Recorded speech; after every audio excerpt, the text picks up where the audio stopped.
पूर्ण तरंग दिष्ट कार्य के अंदर हम प्रत्यावर्ती विभव को पूर्ण रूप से दिष्ट विभव में कन्वर्ट करते हैं। ठीक है, इसके लिए हमें क्या चाहिए, ट्रांसफार्मर की एक कुंडली के साथ तो हम निवेशी एसी करंट जोड़ते हैं, एसी विभव जोड़ते हैं। ठीक है, देन दूसरी कुंडली के साथ हम पीएन संधि डायोड जोड़ते हैं। ठीक है, एक डायोड हमने D1 लिया, एक डायोड हमने D2 लिया। ठीक है, तो एक सिरे की साइड ए सिरा और बी सिरा, ए सिरे की साइड हमने पीएन संधि के D1 डायोड को जोड़ा है और बी सिरे के साइड हमने पीएन संधि के D2 डायोड को जोड़ा है। ठीक है, अब यहाँ पे हमने एक लोड प्रतिरोध लिया है Mn। ठीक है, जहाँ हमें धारा मिलेगी, और ये है हमारा निर्गत विभव, क्योंकि हमें निवेशी एसी विभव को डीसी में कन्वर्ट करना है। ठीक है, एसी को काय में कन्वर्ट करना है, डीसी में। ठीक है, अब इसमें क्या होता है, ग्राफ से समझेंगे हम।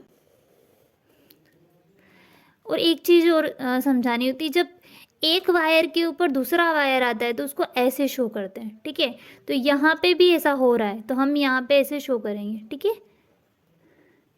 कभी भी वायर को ऐसे क्रॉस नहीं बनाया जाता डायग्राम के अंदर, हमेशा डायग्राम के अंदर वायर के ऊपर अगर दूसरा वायर आता है तो उसको ऐसे बनाया जाता है। ठीक है, देन अब हम क्या करते हैं, प्रत्यावर्ती विभव का जब आधा चक्र जाता है इसके अंदर, पीएन संधि के अंदर, तो क्या होता है, ये पॉजिटिव की तरफ वर्क करता है और ये नेगेटिव की तरफ वर्क करता है। ठीक है, तो ये P4 पॉजिटिव हो गया। ठीक है, N4 नेगेटिव हो गया, तो यहाँ पे अग्र अभिनति हो गई, तो हमें लोड पे करंट मिलता है।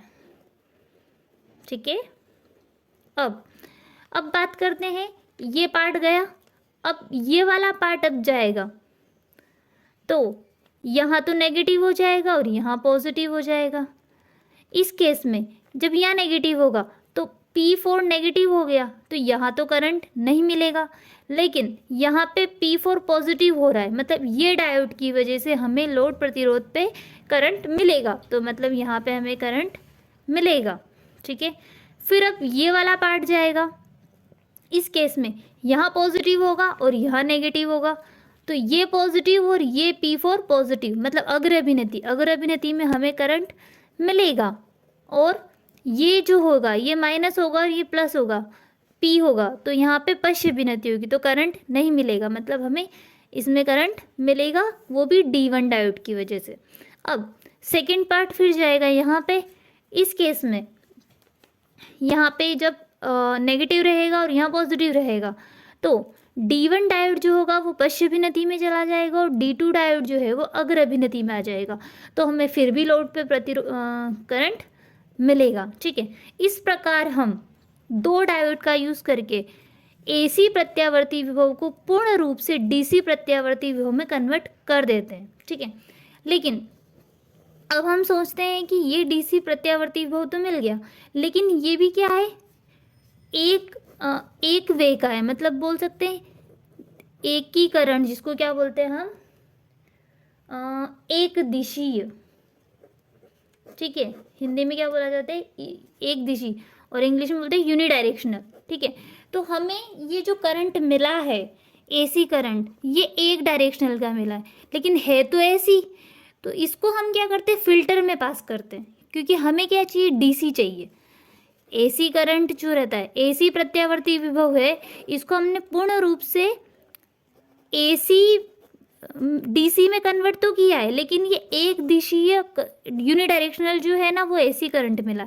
अब इसको हम क्या करते हैं, फिल्टर में पास करते हैं, तो ये पूर्ण रूप से क्या हो जाता है, डीसी में कन्वर्ट हो जाता है। ठीक है, तो इस तरह ये पूर्ण तरंग दिष्ट कार्य की जो कार्य विधि है, इसके अंदर हम निवेशी प्रत्यावर्ती विभव जो होता है हमारा एसी, इसको पूर्ण रूप से डीसी में कन्वर्ट कर देते हैं।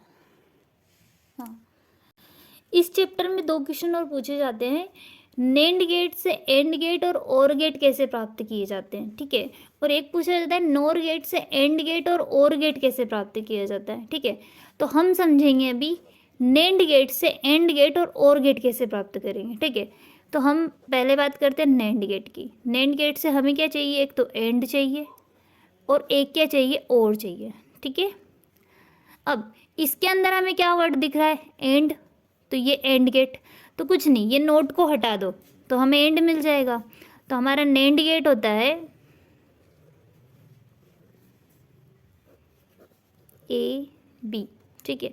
तो नेंड गेट का आउटपुट मिलता है ए डॉट बी का बार, ये हमें नेंड गेट मिला। नेंड गेट के अंदर अगर हम नोट गेट लगा देते हैं तो हमें क्या मिल जाता है ए डॉट बी, ठीक है। क्योंकि हम जानते हैं ये गेट जो होता है, नोट गेट जो होता है, ये इन्वर्टर की भांति कार्य करता है, ठीक है। तो इन्वर्टर में क्या होता है, जब हम 0 देते हैं तो 1 मिलता है, 1 देते हैं तो 0 मिलता है। तो हमने क्या दिया यहाँ पे ए डॉट बी का बार दिया, तो जो आउटपुट मिलेगा वो हमें उल्टा मिलेगा, मतलब ए डॉट बी मिलेगा, ठीक है। तो हमें नेंड गेट से एंड गेट तो ये मिल गया। अब बात करते हैं और गेट की। अब यहाँ पे देखा जाता है कि जो नेंड गेट है इसके अंदर और गेट नहीं है, तो इसलिए हम डी मार्गन थ्योरम का यूज़ करते हैं। क्या यूज़ करते हैं? डी मार्गन प्रमेय, ठीक है। डी मार्गन प्रमेय में क्या होता है, ए डॉट बी जो होता है हमारा, मतलब नेंड गेट जो होता है, उसके अंदर हम क्या करते हैं, जो इनपुट है उसके अंदर हम नोट गेट लगा देते हैं, तो हमें नोर गेट मिल जाता है, ठीक है। अब इसको कैसे समझेंगे, देखो ए के ऊपर क्या है, बार है, ठीक है। तो हमें एक नोट गेट बनाना पड़ेगा, मतलब ये ए हमने ए बार ले लिया, ठीक है। फिर हमें क्या मिला, बी, मतलब बी का बार, तो हम एक नोट गेट फिर बनाएंगे और इसके अंदर हम बी को पास करेंगे, मतलब ये बी बार मिल गया। अब ए डॉट बी को क्या करना है, डॉट करना है, मतलब हमें इसको एक एंड गेट के अंदर उतारना पड़ेगा, ठीक है। एंड गेट मिल गया। अब एंड गेट तो मिल गया, अब हमें क्या चाहिए कि नेंड गेट से, मतलब ये ऊपर एक और बार है, मतलब ये लगाया हमने नेंड गेट, ठीक है।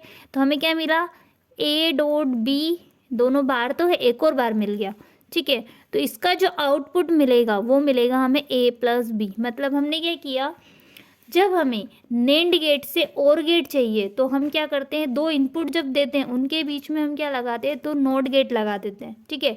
और इन दो नोट गेट का जो आउटपुट होता है उसको हम काय में लगाते हैं, एक नेंड गेट में,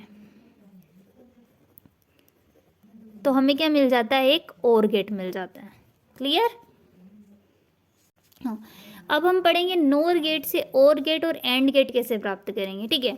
तो नोर गेट से हमें क्या चाहिए, एक तो और गेट चाहिए और एक चाहिए हमें एंड गेट, ठीक है। तो और गेट तो इससे मिल जाएगा, ठीक है। तो नोट को हटाना है तो क्या करेंगे, हम एक नोर गेट लेंगे, ठीक है, और इसके अंदर हम एक नोट गेट लगा देंगे, ठीक है। तो यहाँ क्या मिला हमें, A dot B, sorry A plus B bar, ये मिला। तो इसमें क्या मिल जाएगा, ए प्लस बी, ठीक है। तो ये हमें और गेट मिल जाएगा यहाँ पे। तो हमने क्या कन्वर्ट किया, नोर गेट से और गेट ले लिया, ठीक है। लेकिन अब हमें क्या चाहिए, नोर गेट से एंड गेट। अब हम जानते हैं कि नोर गेट के अंदर एंड तो कुछ है नहीं, इसलिए हम डी मार्गन प्रमेय जो होती, डी मार्गन थ्योरम जो होती है उसको यूज़ करेंगे। डी मार्गन थ्योरम में क्या होता है, ए प्लस बी, इनके ऊपर बार होता है और एक बार और लग जाता है, तो ये कन्वर्ट हो जाता है ए डॉट बी के अंदर, ठीक है। अब इसको कैसे समझेंगे हम, हमें क्या चाहिए, ए का बार चाहिए, ठीक है, ए का बार चाहिए। तो सबसे पहले हम क्या करेंगे, ये हमने ए के लिए एक नोट गेट लगाया, ठीक है। फिर हमें क्या चाहिए, बी का बार चाहिए, है ना। तो हमने एक और इनपुट लिया बी और इसमें नोट गेट लगाया तो हमें मिल गया बी का बार, ठीक है। अब क्या बोल रहा है, ये ए प्लस बी का बार, मतलब एक क्या लगाना है इसमें, नोर गेट। तो हमने इन दोनों के बीच में क्या लगाया, एक नोर गेट, और इसके इनपुट कौन से गए, ए बार और बी बार, तो यहाँ हमने लगा दिया एक नोर गेट, ठीक है। तो यहाँ पे ए बार बी बार गया, तो ए बार बी बार ये तो मिले, ये प्लस भी आएगा और एक और बार आएगा क्योंकि हमने यहाँ पे एक नोट गेट फिर लगाया, ठीक है। तो ये क्या मिलेगा हमें, ए डॉट बी, मतलब एंड गेट, ये एंड गेट, ठीक है। तो हमने क्या कन्वर्ट किया, नोर गेट से और गेट और एंड गेट लेना है, तो नोर गेट में हमने और गेट लेने के लिए क्या किया, एक नोट गेट लगा दिया, ठीक है। और नोर गेट से हमें एंड गेट लेने के लिए हमने डी मार्गन प्रमेय का यूज़ किया, जिसके अंदर हमने ए बार बी बार, मतलब इनपुट के अंदर हमने दो नोट गेट लगाया है और इनके जो आउटपुट मिले उसको हमने एक नोर गेट में पास किया, तो हमें क्या मिल गया, एक एंड गेट मिल गया। क्लियर? 14 अध्याय ये अर्धचालक इलेक्ट्रॉनिक्स, जिसके अंदर 4 नंबर का एक क्वेश्चन पूछा जाता है और 3 नंबर के ऑब्जेक्टिव पूछे जाते हैं, ठीक है। टोटल 7 नंबर होते हैं। अब इसमें 4 नंबर के क्वेश्चन में क्या क्या पूछे जाते हैं वो मैंने बनाए। एक पूछा जाता है चालक, कुचालक और अर्धचालक की व्याख्या कीजिए, जो हमने हमारे पहले वीडियो में देख लिया है। एन और पी प्रकार के अर्धचालक का अंतर स्पष्ट कीजिए, ये भी हमने पहले वीडियो में देख लिया है। पीएन संधि डायोड का अग्र और पश्च विनति को समझाइए, ये भी हमने पहले वीडियो में देख लिया है। अब अर्धतरंग दृष्टिकारी के रूप में पीएन संधि डायोड, ये भी हम देख चुके हैं। पीएन संधि डायोड का अवक्षयी परत कैसे बनती है, ये भी हम देख चुके हैं। पूर्ण तरंग दृष्टिकारी के रूप में पीएन संधि डायोड का वर्णन, ये भी हम देख चुके हैं, ठीक है। और हमने अभी देखा आप नोर गेट की सहायता से ओर गेट और एंड गेट कैसे प्राप्त करेंगे, ये भी हम देख चुके हैं। एंड गेट की सहायता से ओर गेट और एंड गेट कैसे प्राप्त करेंगे, ये भी हम देख चुके हैं। नोट, और, एंड, नोर, नेंड, ये गेट कैसे बनते हैं, उनकी सत्य सारणी क्या होती है, ये भी हम देख चुके हैं। इसलिए हम हमारे अगर सारे वीडियो आप देखते हो तो ये सारे टॉपिक कवर हो जाएंगे और आपके 4 नंबर का जो क्वेश्चन पूछा जाएगा वो इसी में से आएगा, ठीक है। अगर हमारा वीडियो थोड़ा भी पसंद आया हो तो प्लीज़ लाइक कीजिए, सब्सक्राइब कीजिए। Thank you.